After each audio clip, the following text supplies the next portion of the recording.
Great, it's beginning to look wonderful. Ta-da! Here it is, looking beautiful. Buongiorno, today I'll be cooking chicken breast rolled with some delicious vegetables, some ham and eggs. I'll start by boiling 4 eggs. I've read that by putting a teaspoon of bicarbonate of soda in cold water before you start cooking your eggs, make them easier to peel. So I thought I'll try an experiment. So I've got some water here and put a teaspoon of bicarbonate of soda. I've never done this before, and I always boil my eggs from cold water and I put them in. I've got a couple of chicken breasts and I'm going to slice them into thinner pieces first. If you are able to get your butcher or you're able to buy them already sliced, is even better. The reason why I got the chicken breast is because in case you are not able to, I wanted to show you how you can do that, which is obviously also very easy and straightforward. So a sharp knife, put your hand on top of the chicken breast and gently, just about half a centimeter from the top, slice across and press with your hand, but not too firmly. Don't be scared, you will not be cutting yourself as long as you leave a half a centimeter. And there you go. As you can see, it's going through nicely. And here we have a nice little slice of chicken. Okay, next I will be cutting a piece of baking paper. When I do jobs like this, I try and use very cheap baking paper, because this is not going to go in the oven. It's going to be helping me to roll the chicken later. And I'll start laying my chicken breast the best I can so that it overlaps as much as possible.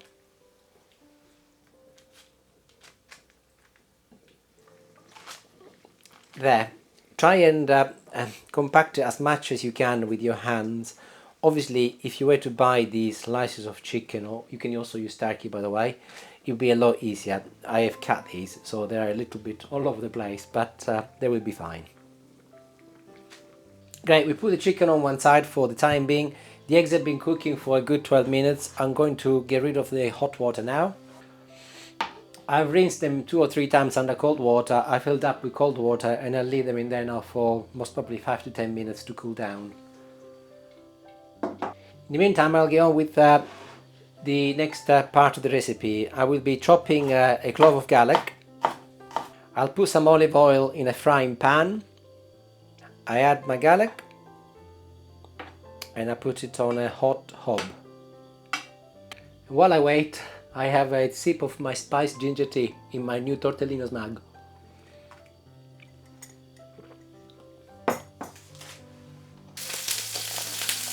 As it starts sizzling, I will be adding some frozen spinach. This is approximately 400 grams. The spitting is because there is some water in there still. So we're not scared. And I'll put the lid on to accelerate the defrosting part of the spinach. Maybe I'll turn it down a little though. In the meantime, let's get back to our eggs and let's see how easy it is now to open them, to see if it's worked.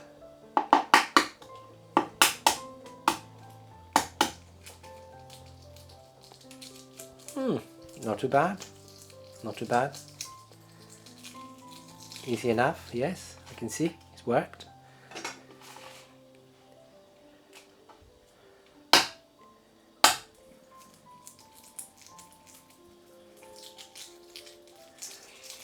Yes, I would say that it's a little bit easier than not doing it. Yeah, they're straightforward to open. So maybe that's the trick. Bicarbonate of soda next time. Great, job done. I'll put them on one side for later. Great, the spinaches are totally defrosted. They've been cooking for 5 or 6 minutes. I'm not going to remove the lid so that they totally dry. I don't want any water left. I think we are there. I'm going to turn them off. And I will be adding a pinch of salt. and take them off the heat. So back to our chicken. I will be adding a little salt now, not a lot, or rock salt this is, and a little pepper. Next I will add a layer of cooked ham. So here is our spinach, and using a fork I'm now going to put it on top of my ham. You can see why they need to be fairly dry. Also stay away from the edges so that when we roll it, it doesn't spill outside. I will also be adding a little rosemary, not a lot, but I think chicken and rosemary is a perfect combination, so it would be a shame not to, but just a little. There. I'm now adding some cheddar. I will be adding it straight from my grater. You can also use mozzarella or any cheese you like, but do make sure that it's cheese that melts quite nicely once it's cooked. The quantity of cheese you put in is entirely up to you. Depends how much you like cheese, of course. But make sure that at the very least you cover the whole surface. Great, it's beginning to look wonderful. And next we'll be putting our eggs. I placed them in the middle of the whole thing. Now I've done 4, maybe I've done 1 too many, we'll see. Yes, I think 3 is enough. Okay, now that is where the baking paper will come handy, because we're going to be using it to help us roll this over.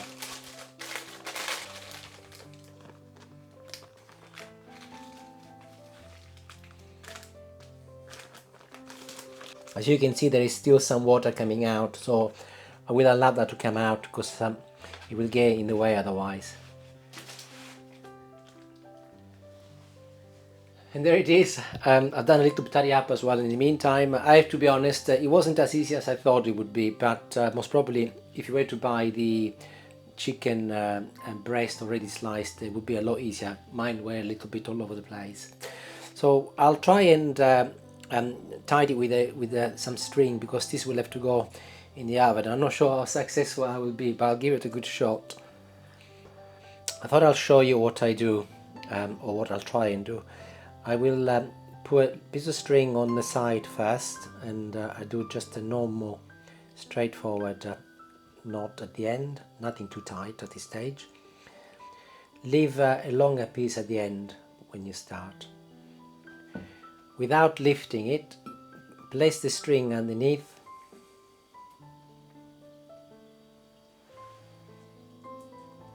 and go on the top, and then do another knot in here. This time go a little bit tighter. You can see that it's pulling it together, which is what we want.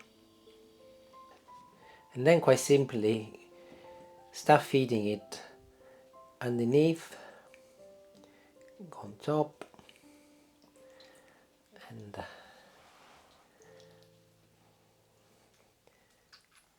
tidy up.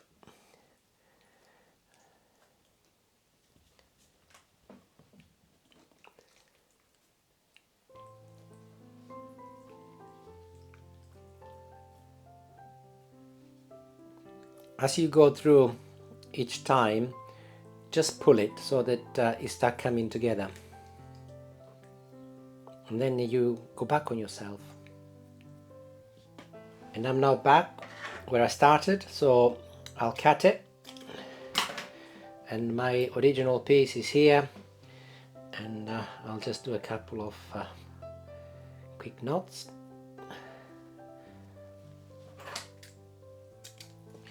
It might not look the most beautiful, but it will be effective. So there it is. It's gone into a baking tray now. I will be pouring in a little olive oil on top, some pepper and some salt, because actually we did not salt this side of the chicken earlier, we did the inside. And I'll place in some rosemary and a bay leaf as well on top. There. I will put it in the oven at the temperature of 190 degrees for approximately 50 minutes.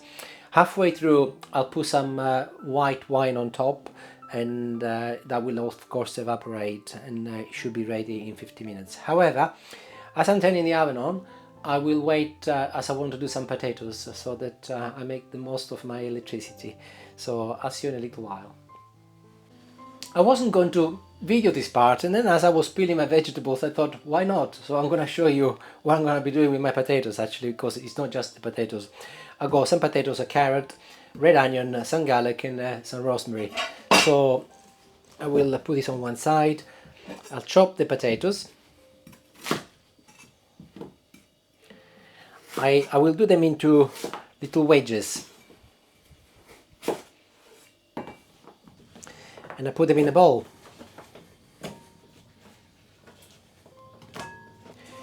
The garlic with the skin, I'll just give them a gentle crush.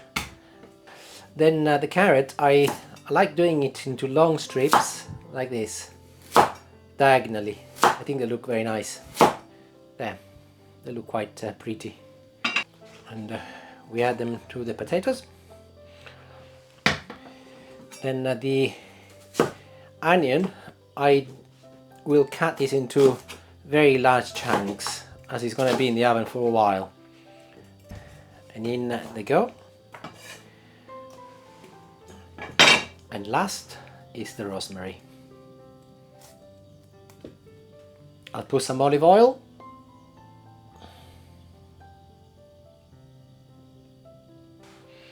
Using your hands, give them a good mix. Do not put any salt or any pepper at this point. I suppose you can put pepper if you like, but I would leave it until the end. Always salt your potatoes and your vegetables at the end after you cook them. And I'm gonna put them in my tray. Ready to go in with the chicken now, and as I said, we'll go in for 50 minutes, see how it goes, but I'll see you in about an hour's time. Bye. Right, apologies for the racket, that's the oven that is going. That's the halfway point. I just wanted to show you what I'm about to do. Effectively, I will be pouring a little white wine on top, and I will be putting it back inside the oven for the remainder of the other 25 minutes. And here it is in its full glory. It has been out of the oven for approximately 10 minutes to cool down so that I can touch it. So the first thing to do is to remove clearly all of the herbs on top, but also the string. So I will be using some scissors to do that.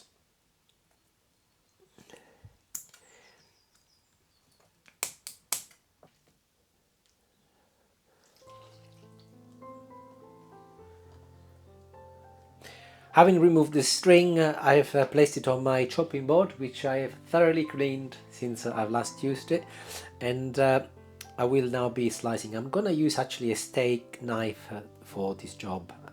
I will be going diagonally, approximately maybe a couple of centimeters per slice.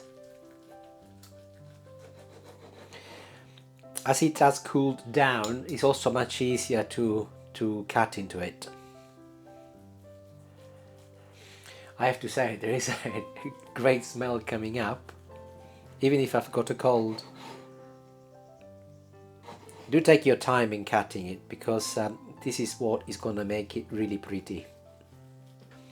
Ta-da! Here it is, looking beautiful. This is the sort of meal which you can cook the day before for the day after. Cold is perfectly okay.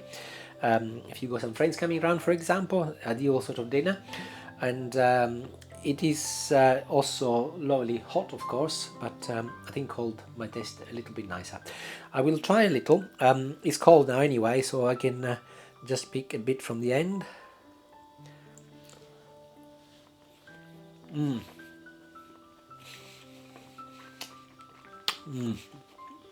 To die for. Really lovely. The spinaches combined with the rosemary and the egg and the chicken, of course, It's just delicious. Highly recommend it.